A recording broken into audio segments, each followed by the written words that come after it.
We're centrally located. No districts. Anyway, can you look at the calendar and maybe by the end of the night, let Pam know if you're gonna be able to make it off, I'll drive down. It's usually a wrap up of the legislative session is what it primarily boils down to. Thursday? A week from, yeah, it's a week from tomorrow. In Davis. Yeah. I'm gonna go. Anybody else know already whether or not you're gonna go? Jan, Doug, Paul. I will for sure. Well, not at Bruce Law. Janice, Yes. the spring regional meeting in Davis School District on the 10th. Are you gonna go to that? Yes. Okay. So I think we have our count now. So that's great. I will not. Robert, Bruce, John, were you going to? Let me just touch base on a couple of legislative items. We're getting very close to the end of the session. It's Friday. There's a full day kindergarten bill, 193. I think, quite frankly, I think they're gonna phase it in over 3 years. Very low this time because it's only about 1/3. So I think this first round of money probably will not benefit Weaver School District or any other sort of Wasatch Front district, but it will give us an opportunity to start ramping up. There is kind of a legislative commitment with the state board as well that this is going to be a 3 year, so it's coming, and that's a positive.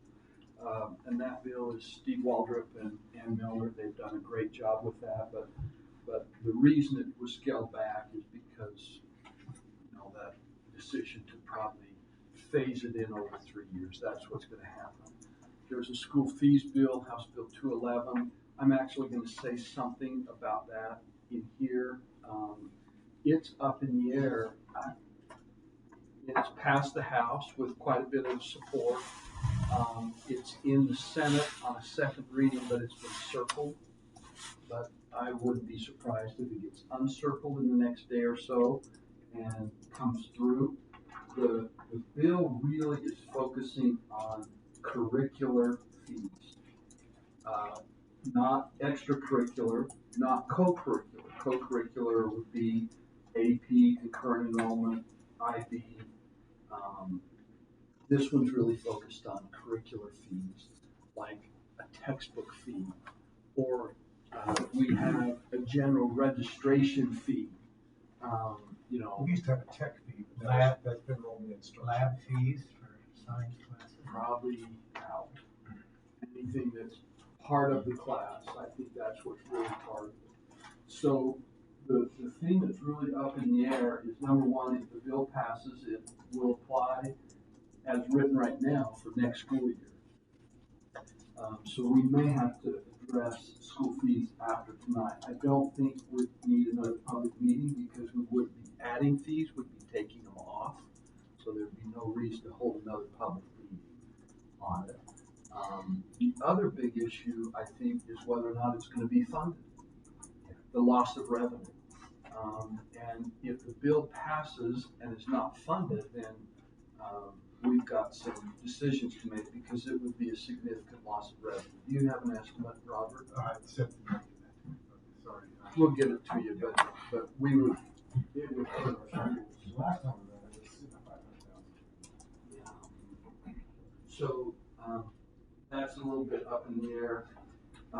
There was a good bill, Jamie and I were talking about it here just a few minutes ago, passed today, House Bill 396, $64 million in one-time money out of the Economic Stabilization Account, and it's divided into 2 years, and it basically will give every teacher, counselor, SLP, support person, principal, anybody at a school, district office omitted from that, 16 hours of paid professional leave. Paid professional time, not leave. Sorry, I misspoke. Paid professional hours. That's great. This is So they not can choose something, that? yes, so it's not something that should be built into the calendar. It's just basically, the legislature wants that going to teachers in recognition of all the work they're doing. I suspect that we'll ask teachers to just say, very quick, for my 16 hours, this is, this is what I did. But we don't want to go through this big approval process, looking over teachers' shoulders. We trust teachers. This money is intended to be in the pockets of teachers, and it's 2 days next year and 2 days the year after that. Great, that's great. And that's good, that they doubled it to $32. No. It's 32 total. Oh, 30, okay. 16 this year, Okay. 16 the following year. Okay? Yeah. So it's 32 total, 2 days each. We'll take it. Yeah. I mean, It's a good. yeah, it's a good thing. It's a good thing. We're not gonna put time clocks and they're gonna punch in. Yeah, we're not gonna They be. don't want that. Nobody wants it. I think all the curriculum transparency bills, most of them I think have gone down so far. There is one, House Bill 374, that deals with sensitive materials. Heidi was absolutely phenomenal with the bill sponsor. Heidi reshaped this for the whole state and basically defined sensitive material as pornography as outlined in the criminal code. That's what sensitive material is, that their teacher cannot use pornographic material in their, but that's the essence of 374 now. Sensitive material But defining it is defined when you look at the bill, Jenny, and it takes you right to the criminal code defining pornography. Okay, so that's where we are on that. Robert, I'd say they probably can't come through that door because the chairs. But you want to go? Yeah, go bring. Yeah. This is energy management, Johnson Controls. We've been very involved in energy management for close to 20 years, and we have had tremendous cost avoidance. It's not really a savings, it's a cost avoidance. And there's a difference. Anyway, we appreciate these great gentlemen and their work on behalf of Weaver School District. And Robert, I'm going to turn it to you to introduce them. Hi, folks. Folks. Awkward. So, these two have been great to work with, and they are going to kind of give you a brief overview. We've been going now for several months on this. It's been 2 years since we started, actually. 2 years, 2 years since we actually and I think it started at a USBA conference when John, when John went to their booth or something, and they gave you a card. And John said, "You got to investigate these guys." And what they're basically doing is we're getting about $21 million worth of work done the next 2 years on various controls, lighting, and other things in many of our schools. And it will be a savings that will be paid for out of the equipment lease that we're getting from Bank of America. We went out for a bid, got a very low interest rate, 2.02%. And it's work that needs to be done anyway. We'll be paying for it anyway, and this is a great deal to do it. So I'll turn the time over to you to introduce yourselves and I'm Scott Reese. This is Peter White. Peter's going to hand out you should have got this in your board packet. We've got a hard copy here for you in case you don't have it handy with you. We started over 2 years ago working with the district. I know we have just about 10 minutes, but I want to take time to share something with you. I've been doing this for about 40 years. I've worked with 7 western states working with K-12. And I just need to let you know, maybe you've already heard this before, but I want to share it. Your facility staff and maintenance staff are top notch. They are top notch. These guys are skilled, they know what they're doing, and most importantly, they care. And I really, truly mean that. It's been wonderful working with them. It's been a very, when someone's really professional in what they're doing, we're able to do great things because they know what So the whole idea along those tunes was to, they try to do the best of what they can with the resources they receive, and they make great decisions and do great things, but they're limited in what they can do with the resources that they receive, the monies they receive, and the horsepower they have to actually do this stuff. So we've been working with them. We've been able to develop a project just over $22 million, okay, of self-funded work. In other words, it's a revenue stream with guaranteed savings that will help fund this over that time. So basically right now we're going to reduce your baseline of what you use in energy by just over 24%. Okay, that's going to primarily come from lighting and HVAC savings. All right. The annual savings for the first year is over $1 million, $1,037,000. That is money right now that is just going to the utility. Okay. The whole idea of this program is to take those monies and reinvest them back into your infrastructure, and that's what we're doing. That's how we're going to pay for this $22 million project. Is these energy savings and efficiencies you're going to pick up. Over construction, which is going to be over the next 2 years, it's going to take almost 2 years to construct all of this. Just over $924,000 of energy savings you'll receive during that time period. We're going to go out and do a lighting retrofit in that school in the next 2 months, and then that savings you're going to see over the next 18 to 20 months. Okay, so over $924,000 in savings. Another $666,000 in incentives from Rocky Mountain Power and others for rebate programs they have out there. You're going to see it's not guaranteed.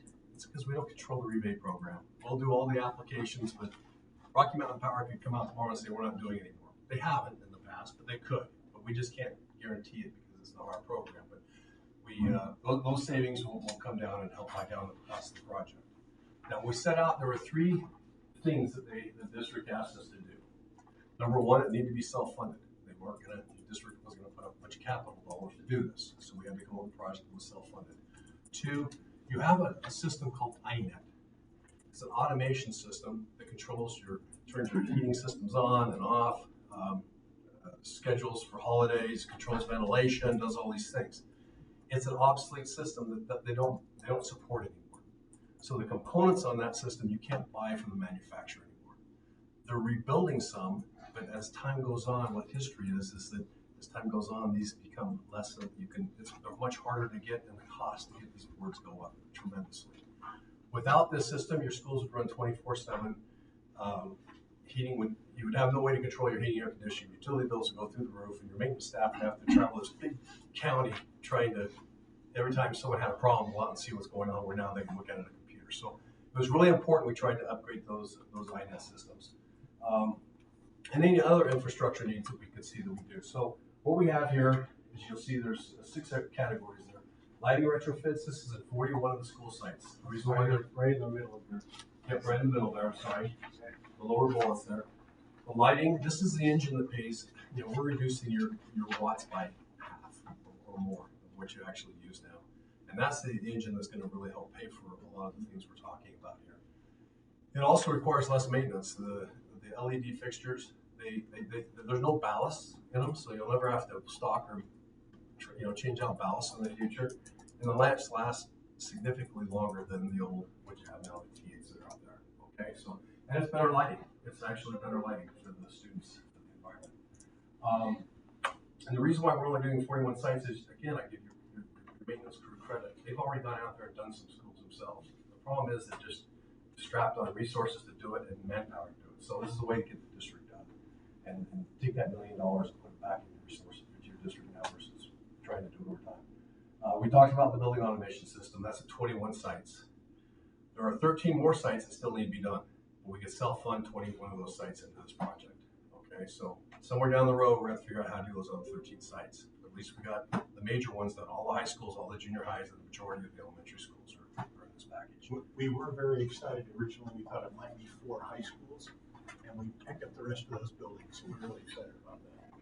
Okay, 43 sites for weatherization. This is simple stuff. If you go to a door, your schools are air conditioned. And if you go to the front doors, you'll sometimes see daylight through there. That's just air escaping, and you're just wasting energy. A building settles, you go back through and recaulk and reseal, and that's what we're doing there. Water conservation, these are just aerators in your sinks, so they use less water when they turn them on. And I'm from Utah, just lived right down the road, we know what water means to us. So we'll be doing a lot more things that way. Especially now. What are some things that you're doing with water? What we're doing is we're putting aerators in the sinks. So when they turn the water on, they use less water. That's all. You know, sometimes you have some of these sinks that are probably, 30 years old. You turn on, just gallons of water come out, right? This will restrict how much water comes out, so you just save money there. Anything outdoors? No. Okay, this is all in the building. Indoors. And the only reason why we're doing the 23 sites is you have probably 13 different service providers of water in your schools. And some of them are really, really cheap. The water you're paying for, at least today, is really, really cheap. We'll see 5 years from now. Right now, we couldn't get the others to cost justify, so we concentrated on the higher cost schools that you pay for your water to do those first. Just FYI, we looked at urinals and toilets. The maintenance staff, and I think their wise decided that they didn't want to take that risk of using low flow toilets and maybe issues they might have down the road with that, so we pulled that out of the scope of work. Okay. Utility bill correction. This is at one school, Birch Creek. The Rocky Mountain Power's been charging you taxes, which they shouldn't be, and so we're getting a $10,000 check back from them for past taxes paid. It'll save you about $3,000 a year in taxes that you won't be paying anymore. And then transformers. 11 sites. We talked about transformers. In fact, originally when we thought the interest rate was going to be higher on the loan, the transformers weren't going to fit in. It just barely didn't fit. And we told the maintenance crew, and they were upset because they have transformers going out right now, and they got to be replaced. So we were trying to figure out how to do that. To Dr. Peterson's point, we got an excellent rate. I have no idea how we got 2.205% on this project, but that's all the stuff going on in the world, and the Fed, and tapering, and all the things we hear about. That's just a great rate. So with that lower rate, we were able to fit the transformers back in, and we're going to do those. So just in summary here, of the financing, we're going to finance $22,600,000. That's $500,000 more than our contract.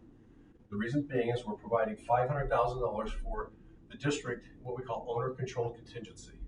Because we're going to get out there, we're going to find things like dampers that may not work. We're going to put brand new actuators on, but the dampers may not open. They're seized, they won't open. So that gives you money to replace those dampers as we go, or other things like that, because those things will come up. So we're putting some money aside for that. We talked about the rebates. Over the project term, you'll save just over $29 million, and you'll have a positive cash flow of over $523,000 over the 20 years by doing this. So I've talked really fast. That's good. Right? I think there was one thing Scott wanted to, so on the savings, the $1 million of energy, it's actually guaranteed contractually. Yeah. So if we save $800,000, we cut you a check for a couple $100,000 to make you whole. That's important because that's what's going to retire the debt service for you, making it budget neutral. So also, so you know, we've had Ryan Bierke helping a lot, examining the documents we had, and so Heidi Oliver. So we've had both of them making sure all the legal I's were dotted, T's were crossed, that kind of stuff. And so we're pretty excited about this. This is a huge project. And originally, because it's been done this way in other places, we're going to have it on the consent calendar. And Ryan Bierke said, make it a standalone agenda item. So yesterday, in time, Pam, we because you had to make budget agenda adjustments in advance, we were able to. It's a standalone. It'll be an action item. That's a question. I'm just wondering if you've been involved with any of the new construction. And we have a new high school, junior high, a couple of elementary schools. I don't know if you're involved with that, or you should be. We will always offer our services. I have pretty good confidence based upon the new codes that they're required to build these schools by, that you'll have LED lighting in the schools. You'll have the lower flow fixtures, water, different things already as a part of that. Now, we always offer to look at that, but I have pretty good confidence you're probably in pretty good shape with what you have out there. They may have to meet a standard on construction now. It meets all those codes. Yeah. I just wondered if we were going to have a system in those new schools and a different system in all the other schools. One of the things that we did when we worked with the facilities group is that they had a basis of design they were hoping to do, but expand a system, a building automation system that you already invested in. So that's what we've expanded in this district, so it'll be like what you're doing in your schools. You primarily had one system out there, and there was a secondary system. Well, that secondary system, they actually won you in high school, and they're going out in that system. So we're actually gonna make the two systems work for you. And it's gonna be a lot better as you move. You're a growing district as you grow. Now you've got two people competing, and that's always a good thing in the construction market to have at least two people bidding on that work. So you will provide training to your staff, so they'll have training on both systems. So that's all included in that. Great. Any other questions for them? Remind me, John, to hang out for Ryan here. He has read a couple of resolutions that we have signed. No problem. So tonight, Robert, you'll make the presentation. Yeah, it'll be brief. Yeah, and then just Action item to make. an action item to approve it. We'll get her done. Okay. Nice job. Thanks, Scott. Thank you. Thank you. Appreciate it. Thanks for your work. See you in a little bit. Anything else, Jeff? That's all I have. Board? What was Peter's last name? Did you say this one? That was Peter's last name. Was it on here? That's why I was Foster's, I said, my folks, you were Deuce's, and I thought, I forgot Peter's last name. Scott's is on one. So I know Scott, Scott's name I would do. You never forget him. What's Ryan's last name? You're Did you never talk about that?